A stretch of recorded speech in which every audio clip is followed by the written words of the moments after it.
New podcast in the description, talking about Derrick Rose and his future in the NBA, and then Chris Rock's new Netflix special, Tambourine, and what I thought about that. Now I'm going to talk about how I feel about the Houston Rockets acquiring Joe Johnson as well as Brandan Wright. Both of these guys were bought out. Houston scooped them up. What can they bring to this Rockets team? Well, for both of them, they offer security first and foremost, so if anyone goes down with an injury, currently Trevor Ariza has been hurt for Houston.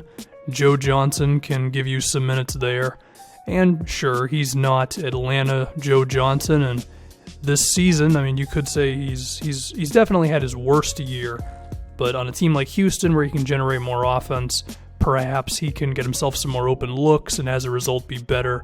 Because his three-point shot has really fallen off a cliff this season at 27% is what it was with the Jazz. But last season it was 41%, mainly playing the small ball 4 position. So I do think that ISO Joe can still have some life as a shooter.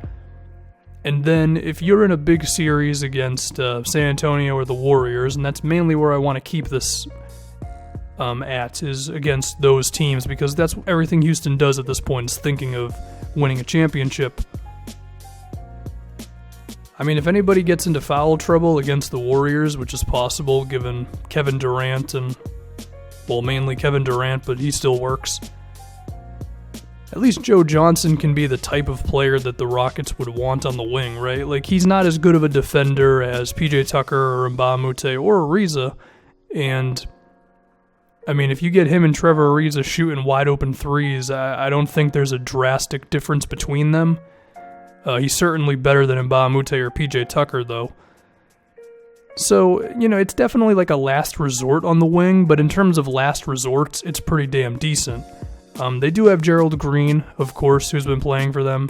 His three-pointers have been pretty legit, which, we'll have to see if he can maintain that. Green's always been a pretty okay shooter from outside. But just to have another guy to go to is something. Now, could Joe Johnson ever log heavy minutes in the postseason? Probably not. There's a lot of wing players on this team, and Joe at this point is basically just a power forward. I can't really picture him at the 3, and definitely not the 2. Power forward, maybe sometimes at small forward, but you wouldn't want to hang your hat on that one. And between Ryan Anderson, PJ Tucker, and Mbah a Moute, Trevor Ariza, Eric Gordon sometimes will play shooting guard. It slides James Harden down to small forward. So I don't think Joe Johnson is ever going to play too much, but do I think there could be 1 or 2 games in a conference finals against the Warriors where Joe Johnson just hits a couple of threes and they need him for just the odd minute here or there? Yeah, I think that's possible. So for that, I'm totally with signing the dude. Now, he did play 31 minutes in his previous game here, which I think a lot of that was just because of Trevor Ariza not playing. If Ariza's in there, then he's going to be scooping up basically all of those minutes, right? But still, it's a move, You figure they didn't get any worse with signing Joe Johnson as long as they don't, play him too much. So I'm fine with the Joe Johnson signing. He can be a three-point shooter, and defensively, sure, Joe Johnson doesn't move around that well, especially given his age at this point, but he is 6'7", 240 pounds. So as long as he's not just stuck in quicksand, you can still be something on defense. So maybe someone goes down with an injury on your wing, and then you have Joe Johnson to come in there. It's good security. That's what I would say, ultimately, with him.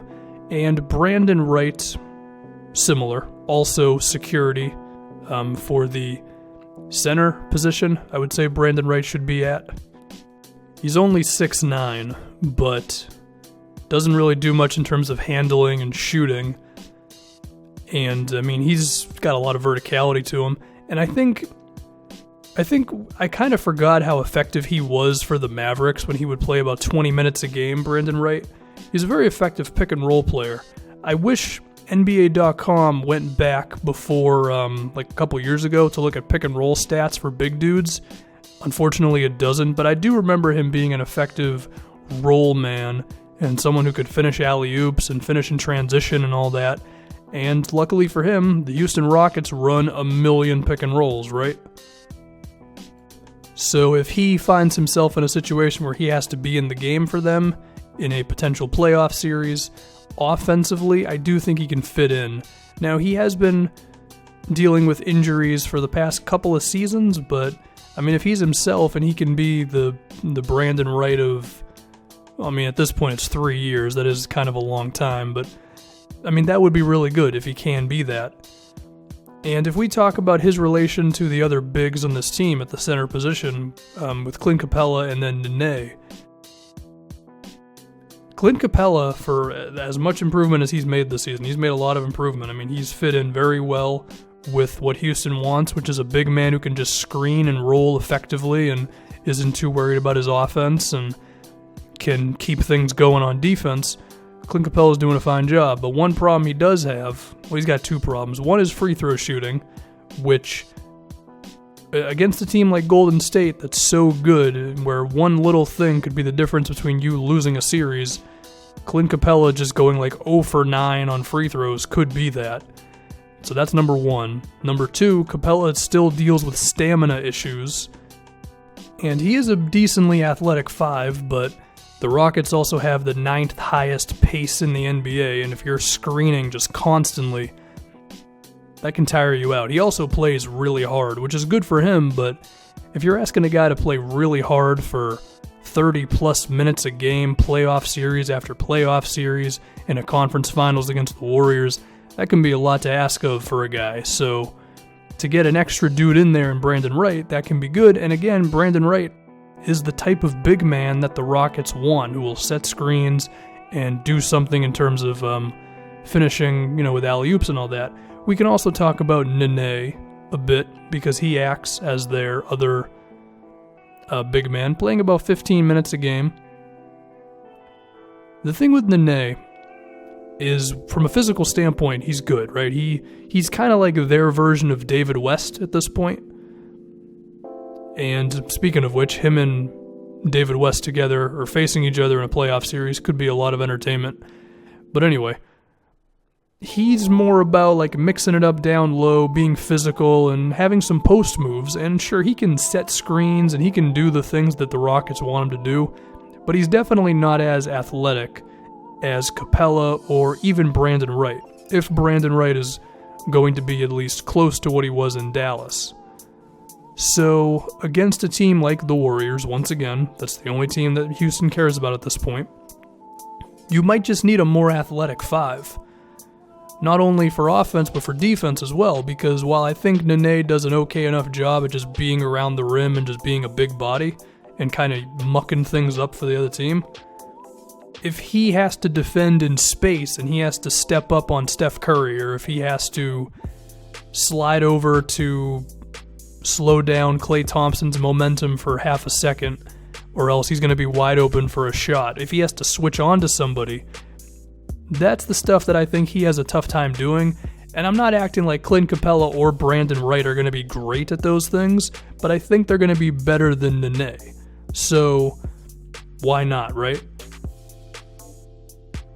Now, one risk that Houston is taking with Brandan Wright here, if he ever ends up playing, he might not at all, is was never really the best rebounder. His defensive rebounding percentage was around 12% at his best. Not really a presence on the offensive boards too much. He might get the occasional putback, that's exciting, but consistently putting the other team in a tough spot where they have to just really box him out, he's not scaring you like that. So that could be a risk if he just gets eaten alive on the rebounds. He might not, he might be totally fine there, but I think that's just something to look at.